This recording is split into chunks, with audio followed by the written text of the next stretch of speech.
Throwdown!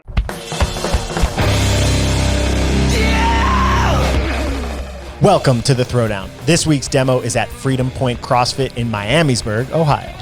Our demo athlete this week is Robert Kramer and a bunch of special guests.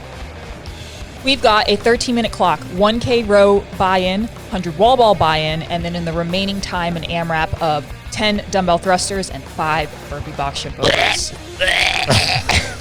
This one is gross, but But we are going to let's see it. What's up, guys? Robert Kramer here, owner of Freedom Point CrossFit, located in Miamisburg, Ohio.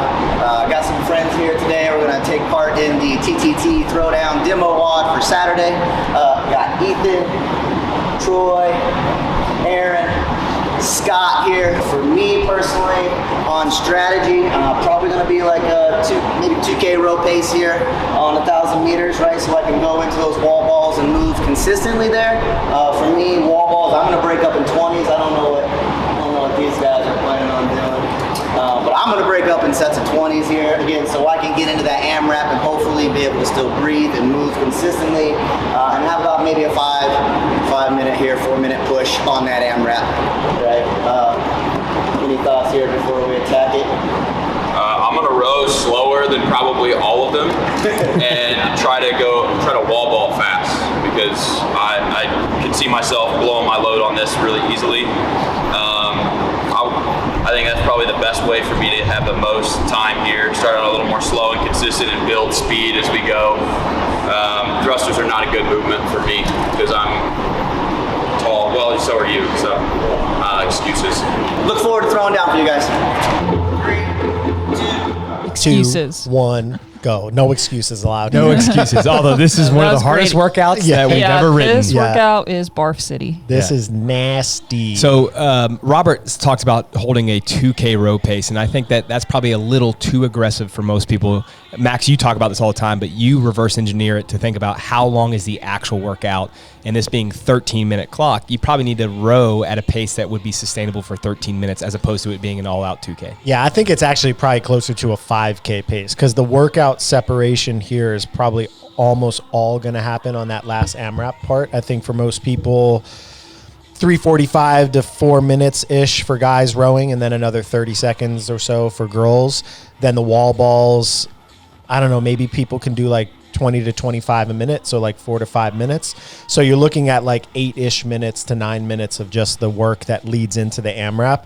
So I feel like for most people, they should kind of save some energy to be able to put out there because those are just too nasty movements to be doing, especially after, like, there's a lot of knee flexion in rowing and a lot of knee flexion in the wall balls to then go More thrusters. yeah, more thrusters and jumping at each time. So this is just a progressively difficult workout. Yeah, as you progress through it, the movements become more and more power intensive as you're getting more and more fatigued. So Good way just to keep put it. that in mind. Yeah. I love that they have a big group. This is really awesome to see. Obviously, in the row, you don't know where any of their paces are, but everyone looks They like all they're still look like pretty they're comfortable. rowing great. Yeah, technically, actually, they look pretty smooth, and the stroke cadences seem good. There's somebody, I think, in the middle, I forget who it is, but who just seems to be rowing at a little bit of a faster stroke rate. So I'll be curious to see if he'll get off faster or if he should maybe be a little bit more powerful with his strokes and slow down his stroke rate and maybe be better off net that way.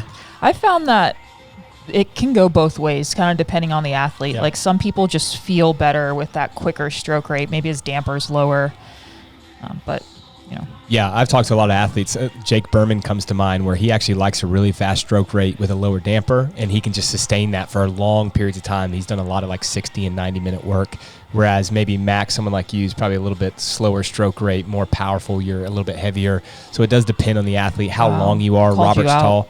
I am heavy right now, too. No, I'm saying heavier compared to, someone that's Heavier than Jake. Yeah, heavier than Jake.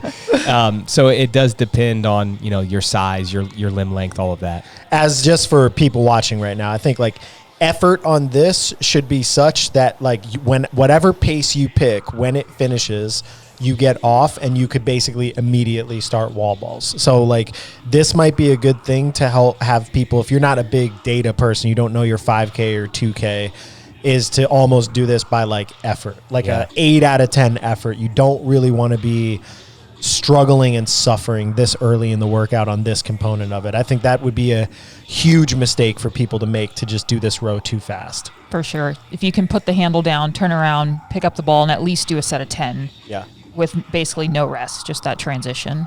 Mia, you're still competing, so would you try something, let's say that you're doing a 1K, where maybe your first half is fast and then you slow down, or do you like to keep a sustainable pace across?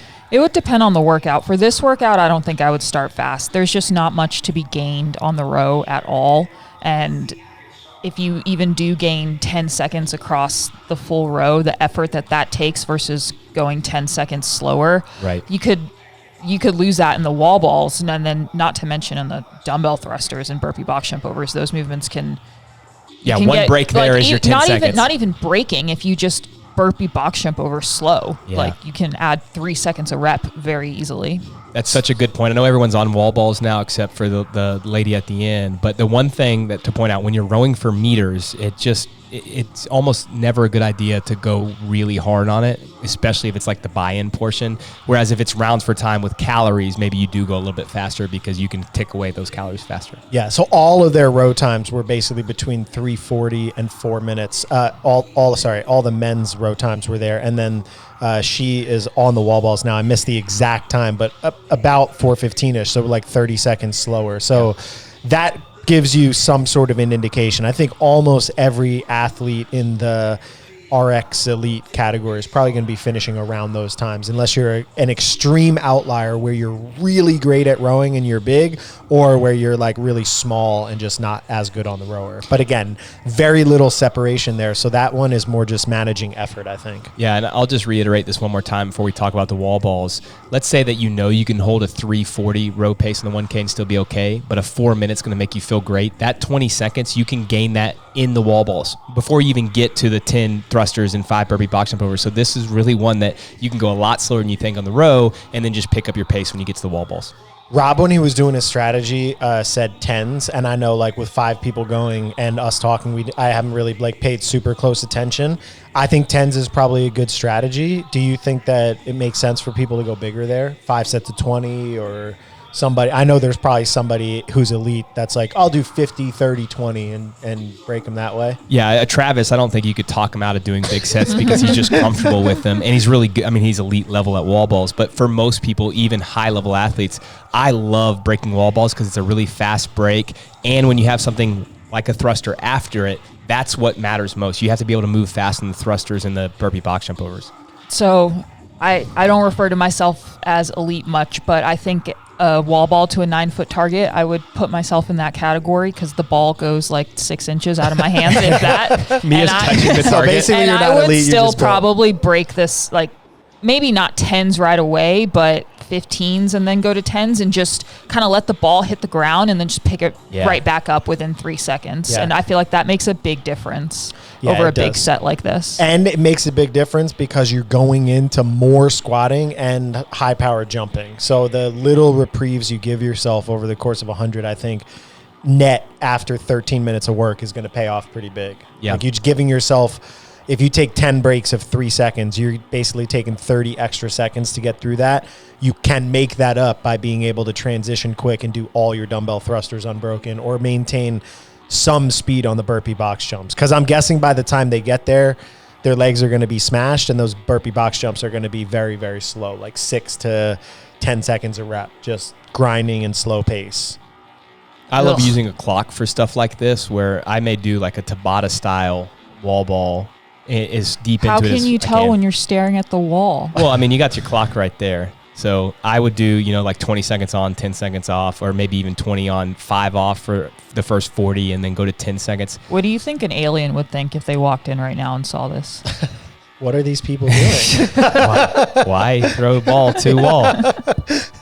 That's very helpful feedback. Sorry, and I interrupted Brandon too, but it's okay. I need to be interrupted every once in a while. Just yapping over here.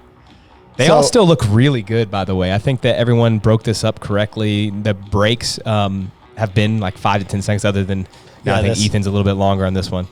Yeah, so they finished. Now they're basically 4 minutes into the wall ball set.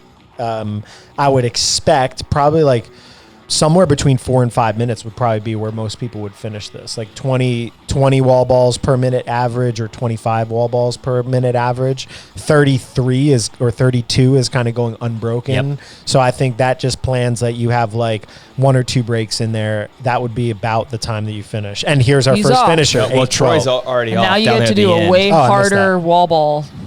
Yeah, a much harder to breathe for sure. So I think And heavier. I want to say Troy was off in the 750 range or 740 range, and then the other guys obviously are getting off right now. I mean, everyone's pace is in a good spot. Yeah, and you could see now, like I was talking about with those burpee box jumps, that's a very different pace and cadence than something that's like, you know, the dumbbell power snatch burpee box jump over workout that was in the open. I think it was like 17.1. The pace of those matter much more. It's going to be very hard for somebody to have the legs and breathing here to be able to keep these fast. And if you look at, I think that's Troy there working. So he's down on this side at 55. And then let's say by the time he goes to drop on the other side, it's 9:03, so it's like 8 second per burpee box jump. But that's something that you should probably expect in the workout, and that's why you should maybe strategize to get there with a little bit more freshness in your legs, because you can make up a lot of time if you can do 4 seconds a rep on all of those. Do you guys think it's worth keeping the thrusters unbroken and letting the burpee speed slow down if you have to? Yeah, Pick one or probably. the I other? mean, it's so much squatting. So you're doing 100 wall balls, and like it might actually be smarter, like they're doing here, to go more controlled pace on these burpees and give yourself more time between the thrusters so you can go unbroken. But I think that's a very individual strategy based thing, like based on how good your squat mechanics and how good your strength is in the squat position. Yeah. I'm pretty good at staying disciplined in workouts with breaks. I know most people really struggle with that. That's why they don't want to put the dumbbells down.